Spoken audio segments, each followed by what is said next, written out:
buenas tardes, ¿cómo están? Saludos. En esta ocasión nos toca grabar el tema 5 que nos corresponde con el tema de la herencia de Israel, conflicto entre judaísmo formativo y cristianismo.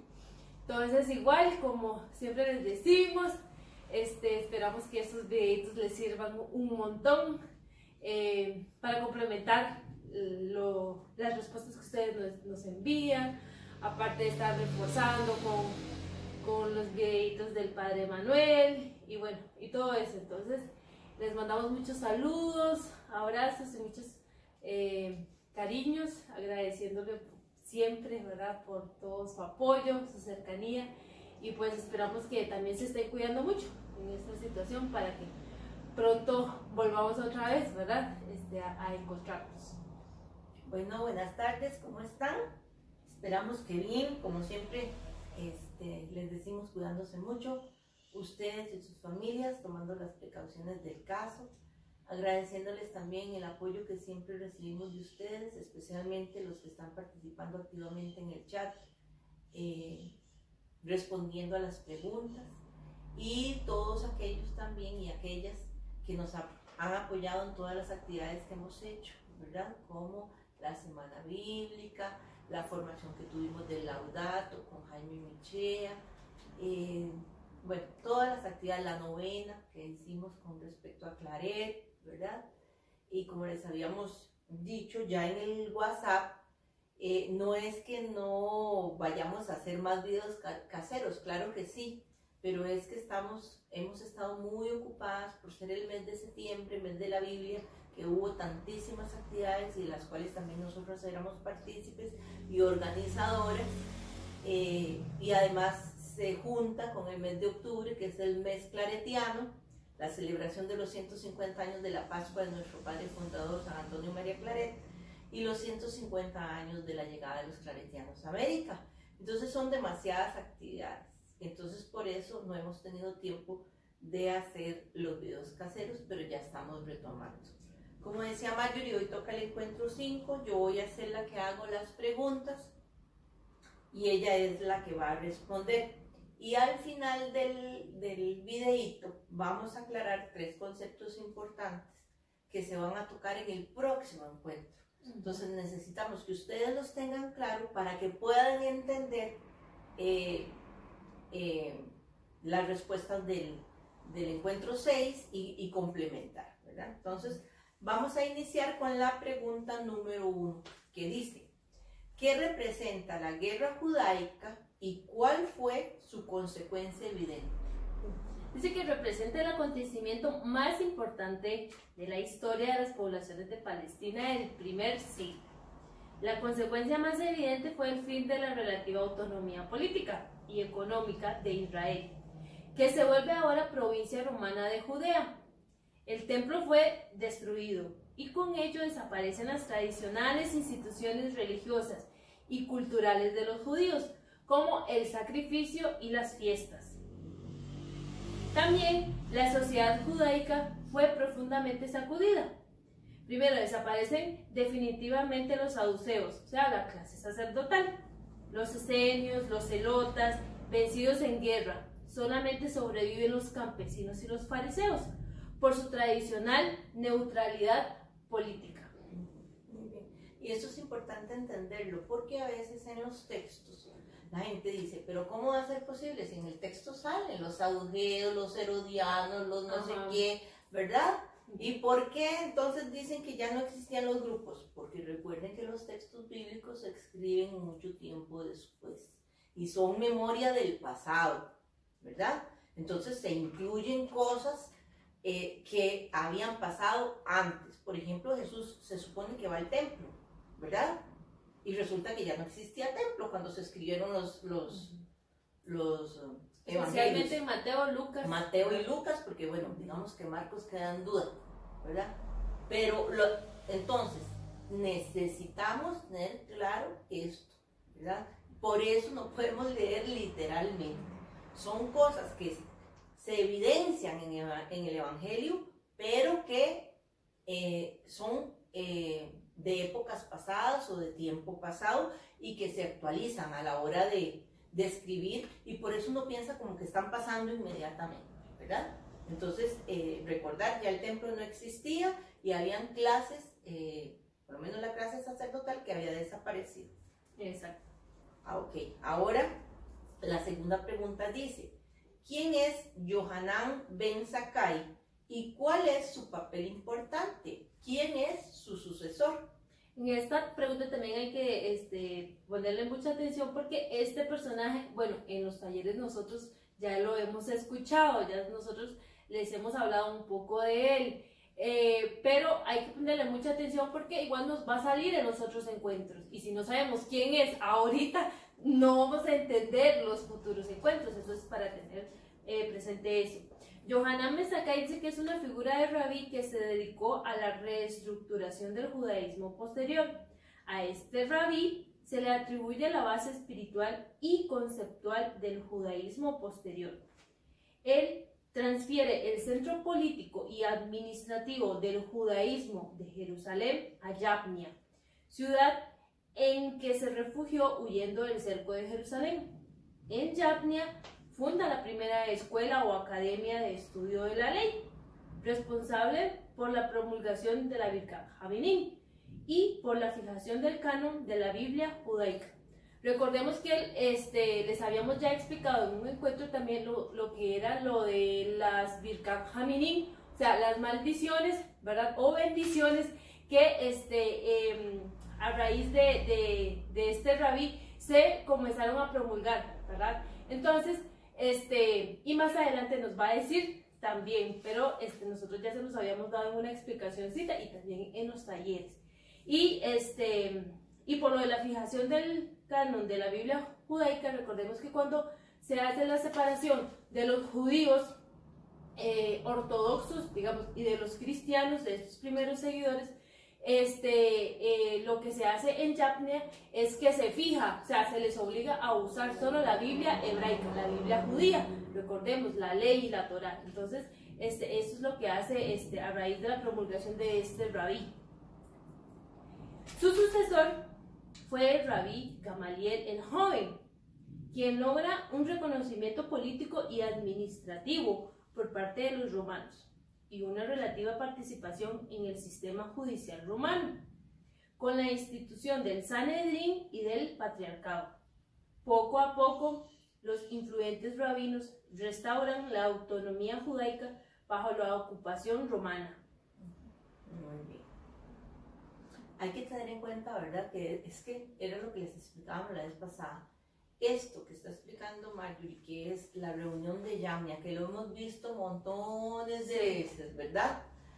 Marcó la vida de las primeras comunidades y de los judíos, por supuesto, ¿verdad? Porque eso fue lo que hizo la ruptura total entre judíos y judíos cristianos, que antes más o menos se toleraban, ¿verdad? Porque recuerden que a esos judíos que habían iniciado el camino de seguimiento a Jesús, se les permitía que los domingos participaran de las actividades de las primeras comunidades. Y el sábado iban al culto judaico sin ningún problema. Pero una vez que se hizo la reunión de Yabnia, ¿verdad?, a raíz de la destrucción del templo de Israel, donde los rabís, ¿verdad?, los fariseos, necesitan o quieren que el pueblo no pierda su identidad, y entonces la manera en que ellos creen que la forma de mantenerla es haciéndose estrictos con la ley, porque el templo ya no existe. Entonces, por eso, lo de las maldiciones y las bendiciones, ¿verdad?, eran como ponerle límites a esos judíos que habían iniciado el camino cristiano para que tomaran una decisión. O se quedaban o se iban, ¿verdad? Exacto. Ok, entonces, la tercera pregunta. ¿En qué se basa la reestructuración religiosa del judaísmo? Explique. La reestructuración religiosa del judaísmo se basa en la centralidad de la ley. La ley se refiere, por un lado, a la Torá, o sea, los primeros 5 libros de la Biblia, y por otro, a la tradición de los padres, o sea, el conjunto de las enseñanzas y las aplicaciones casuísticas de los preceptos de la ley. operada por los rabinos a lo largo de la historia.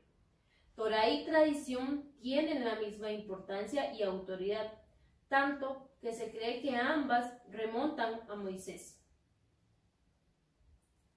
La centralidad de la ley lleva al énfasis en su observancia.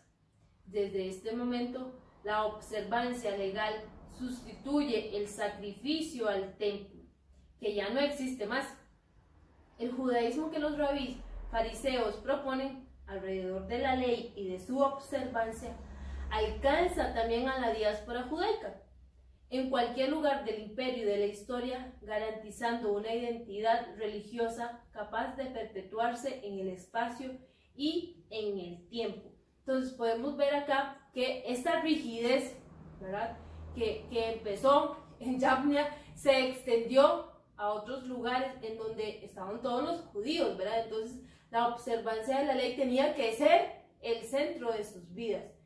Podemos ver que, digamos, muchos no lo lograron, ¿verdad? Y a esas comunidades son las que se excluye, se ve mal, se margina, ¿verdad? Por eso Jesús, porque, o sea, al no cumplir estos ritos, estos preceptos, que ya, o sea, es mucha carga para el pueblo, Jesús es el que los pone en el centro, ¿verdad? Cosa que para esos observantes rígidos de la ley no, estaban mal, ¿verdad? Entonces podemos ver que, como decía acá, alcanza también a la diáspora judaica, o sea, a toda esta gente que está fuera de este territorio. O por lo menos ese es el sueño, eso es lo que los rabíes o los fariseos querían, ¿verdad? Que incluso la gente que estaba fuera de la diáspora cumpliera estos requerimientos. Pero lo que acaba de decir Mario, es muy difícil que la gente que está afuera, que ha tenido ya influencia de otras culturas, que ha tenido contacto con costumbres diferentes, como el alimentarse de una forma diferente, ¿verdad? Muy difícil que esta gente cumpliera los requerimientos. Sí, y aparte porque Jerusalén era el centro, ¿verdad?, de toda esta rigidez o el cumplir de estas normas, de estos preceptos. Entonces, ahí sí, digamos, como que se veía como muy obligado, pero ya afuera sí era como, o sea, se le salía de las manos claro, por supuesto, a los fariseos. Por eso les decía, que era como el sueño, era como la idea, lo que ellos soñaban es que dentro y fuera de Palestina o de Israel se viviera esta rigidez en la ley, pero era casi que imposible que la gente que estaba afuera realmente lo pudiera cumplir, ¿verdad? Y es aquí donde entonces a estos judíos helénicos, que ya lo hemos visto, ¿verdad?, se les consideraba entonces impuros. ¿Por qué? Porque no cumplían la ley como ellos querían que se cumpliera, ¿verdad? Ok, entonces vamos por la pregunta 4. ¿Qué papel toman los rabíes? Los rabís toman el lugar que era de los antiguos sacerdotes. Continuamos ahora con la explicación de las preguntas anteriores. Dice que una vez que la centralidad de la ley es reconocida como foco y ritual principal por muchos en el judaísmo después de los 70, la posición de intérprete de la ley se vuelve críticamente importante. Los que poseen la interpretación verdadera, precisa y autorizada de la ley son quienes surgirán como líderes y fuerza dominante en este periodo. Esta profunda reforma codifica definitivamente el judaísmo formativo, que llegó inmutado hasta nuestros días y consagra el poder de los rabís fariseos, como maestros y jefes del pueblo de Israel, dentro y fuera de Palestina. Y esto es importante porque vuelve, aunque parezca repetitivo, pero necesitamos que a ustedes les quede claro. ¿Por qué ya no hay sacerdotes? ¿Por qué se extinguen, digamos, los sacerdotes? Porque ya no hay templo, porque ya no se tienen que hacer sacrificios, entonces ya no eran necesarios. Es por esto que entonces los fariseos son los que empiezan a tomar este lugar y a tomar importancia. Son los que sobresalen, ¿verdad? Entonces, eso tenemos que entenderlo muy bien para poder comprender todo el contexto. Ok, seguimos. Dice, la 5. ¿Qué implica la reorganización del judaísmo? Explique. Aunque dice, la reorganización del judaísmo implica una redefinición clara de los movimientos religiosos que no se encajan en estos criterios. La gravedad de la situación después de los 70 había impulsado el surgir de diferentes movimientos religiosos, sociales y políticos, cada uno con su interpretación de la realidad y sus soluciones. Lo que estaba en juego era también la hegemonía religiosa y política del judaísmo. Por eso, los fariseos convocaron una asamblea en la ciudad costera de Yabnia entre los años 80 y 90. Donde se definió la identidad futura del pueblo de Dios y se expulsaron a los gnósticos y a los cristianos, considerados heterodoxos. El texto de esa excomunión se encuentra en la Birkat Haminim, o sea, la bendición que cada hebreo recita todos los días hasta el día de hoy, ¿verdad? Para los apóstatas, dice, para los apóstatas, que no haya esperanza. El dominio de la arrogancia se elimina rápidamente en nuestros días y deja a los Nusrim y a los Minim perecer en un instante. Deja que sean borrados del libro de la vida y que no sean recordados entre los justos. Los Nusrim, o sea, los nazarenos, son probablemente los cristianos, y los Minim, los gnósticos, dos grupos disidentes y heréticos. Y cuando dice acá de esta excomunión, ¿verdad? No tenemos que entenderla como la entendemos hoy nosotros, ¿verdad? Sino es como la expulsión, o sea, los sacaron de este grupo y los expulsaron. A eso es lo que se refiere la excomunión. Entonces, a partir de esta bendición, maldición, ¿verdad? Que ellos recitaban, entonces se les obligaba a este movimiento de cristianos recitarla también. Entonces, los que no las recitaban, automáticamente se echaban al agua, ¿verdad? Porque ellos estaban maldiciendo a ellos mismos. Entonces, se echaban al agua y los expulsaban, ¿verdad? Entonces, ya los que lo recitaban era que ya querían seguir en este movimiento farisaico, ¿verdad? Pero los que no, automáticamente quedaban fuera. Entonces, a eso es lo que se refiere la Birkat Haminim o las bendiciones o maldiciones. Claro. Y esos judíos que fueron valientes y no recitaban esta bendición o maldición, sino que se quedaban en las comunidades seguidoras de Jesús, son los que promueven, o gracias a los que hoy estamos nosotros aquí, ¿verdad? Por ese convencimiento que tuvieron, a pesar de perder todo, porque era perder absolutamente todo, familia, seguridades, herencias, todo, ¿verdad? Y empezar un camino de incertidumbre y de persecución, ¿verdad? Entonces, gracias a esos que se mantuvieron firmes, estamos nosotros aquí, hoy, ¿verdad? Ok, seguimos entonces con la pregunta 6. ¿Cuál fue la reacción de la comunidad cristiana a raíz de este conflicto? Dice, la comunidad cristiana no se quedó en silencio. El Evangelio de Mateo y más tarde también el Evangelio de Juan representa la respuesta cristiana a la excomunión judaica en Yabnia, reivindicando ser los cristianos los verdaderos herederos de las promesas antiguas. Las comunidades de Mateo contestan a los judíos afirmando que Jesús es el intérprete definitivo de la Torá, que debe ahora ser seguido, y que la destrucción de Jerusalén representa el rechazo definitivo de Dios al judaísmo, cuyo pecado fue haber traicionado los preceptos divinos. Las críticas abiertas al judaísmo están esparcidas en todo el Evangelio de Mateo, siendo que los capítulos 21 y 23 las enfocan de manera muy específica. Entonces, lo que quiere decir acá es que con esa respuesta de los cristianos, ¿verdad? Diciendo que Jesús es el verdadero intérprete de la Torá, es como estarles diciendo, ustedes, lo suyo, lo que ustedes interpretan no es válido, ¿verdad? Entonces, este otro grupo ortodoxo también de ahí les dice, no, Jesús no es el verdadero intérprete. Entonces, como que entre ambos ahí sus posiciones, tienen sus posiciones y sus opiniones también. Entonces, todo esto lo podemos encontrar en el capítulo de Mateo, también en el capítulo de Juan, porque recordemos que el concilio de Yamnia fue 80-90, el evangelio de Juan fue escrito 90-100, entonces también están viviendo en la época de esta expulsión de estos cristianos. Sí, en realidad los tres evangelios menos Marcos, sí, menos Marcos, ¿verdad? Menos Marcos. Mateo, Lucas y Juan viven esta situación, ¿verdad? Entonces por eso les decíamos que esto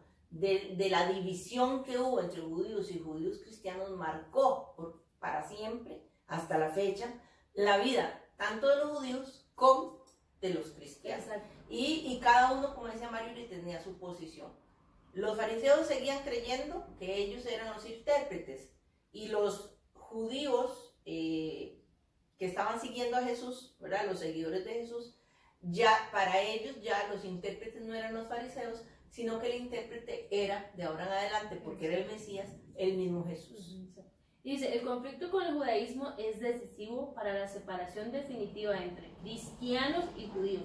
De ahora en adelante, cada grupo seguirá su propio camino y profundizará su propia identidad con la definición de su estructura religiosa y social, como generalmente acontece en los casos de conflictos entre grupos emergentes y hegemónicos.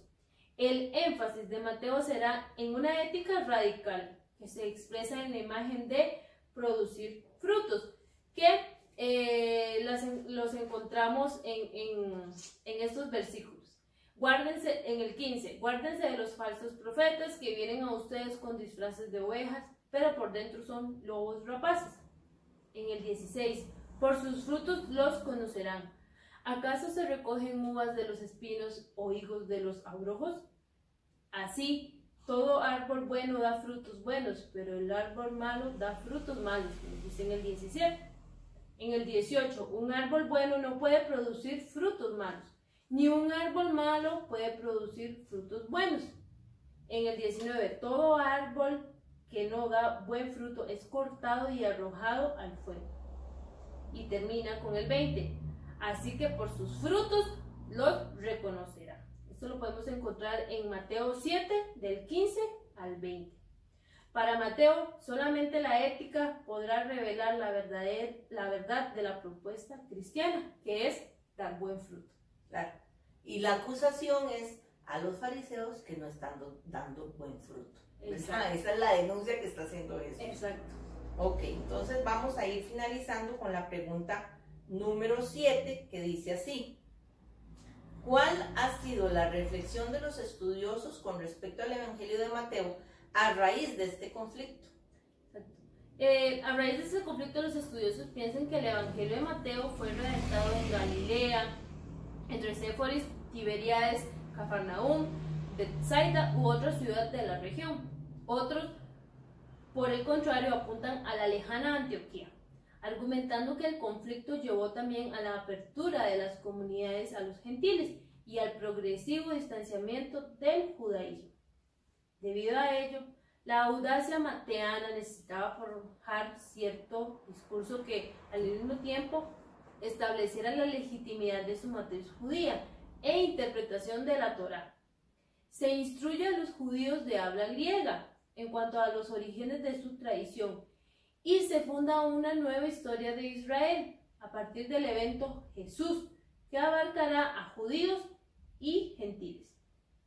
La expectativa de Mateo era que con su narración los judíos helenizados y los extranjeros convertidos a las enseñanzas de Jesús pudieran elaborar una fe en común. La propuesta de un nuevo mito contenida en la frase inicial del Evangelio de Mateo: libro del origen de Jesús, Cristo, hijo de David, hijo de Abraham, Mateo 1:1. Busca relacionar la memoria judaica, la creación, las tradiciones patriarcales y el juzgamiento de Dios a la humanidad, y la disposición de establecer un nuevo orden en la creación, a la tradición de Jesús y a la eclesía sucesiva, donde fuera posible convocar a una misma fe a personas de tradición judaica y a personas originarias del paganismo. Sin embargo, para hacer parte de este nuevo Israel, no era suficiente ser del linaje de Abraham, sino que era necesario una ética diferente, que a diferencia de los judíos, tomara en serio el cumplimiento de la ley y se hiciera visible en los frutos de justicia, producidos por los discípulos de Jesús.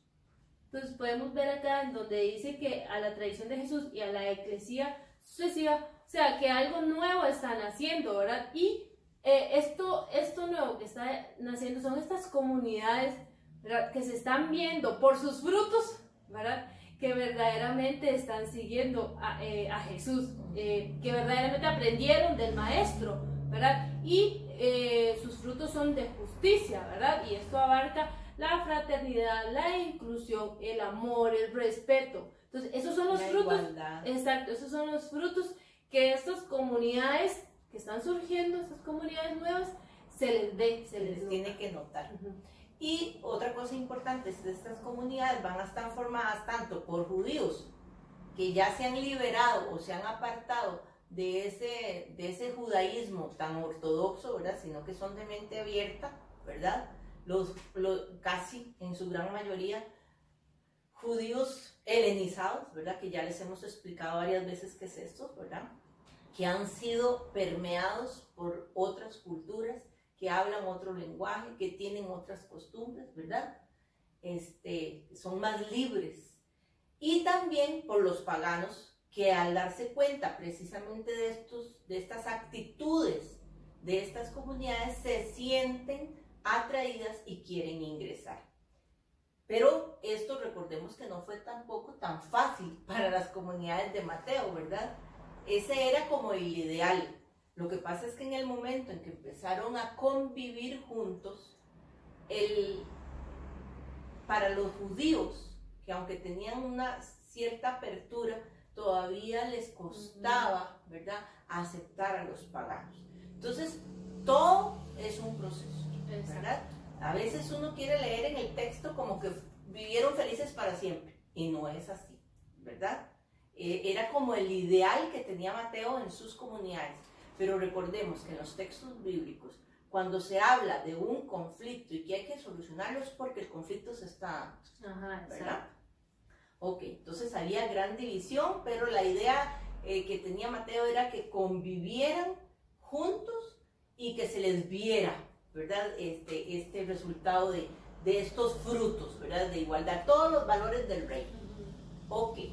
Entonces ya con esto digamos que terminamos las preguntas del encuentro 5, pero antes de irnos quisiéramos aclararles estos 3 conceptos que van a seguir saliendo. Han salido poquito, pero van a seguir saliendo en los próximos encuentros. Entonces necesitamos que todos y todas, algunos de ustedes sí se dieron a la tarea, cosa que les agradecemos, de buscar el significado, pero no todos ni todas, ¿verdad? Entonces necesitamos ir caminando juntos y juntas. Los 3 conceptos son el Mishnah, ¿qué quiere decir?, el Midrash, ¿qué quiere decir?, y el Talmud, ¿qué quiere decir?, para poder entender la situación o el contexto que vivían estos israelitas o judíos. Es necesario entenderlo. Entonces dice, Mishnah es la primera gran colección escrita de las tradiciones orales, las leyes, ¿verdad?, judías, conocida como la Torá. También es la primera obra importante de la literatura rabínica.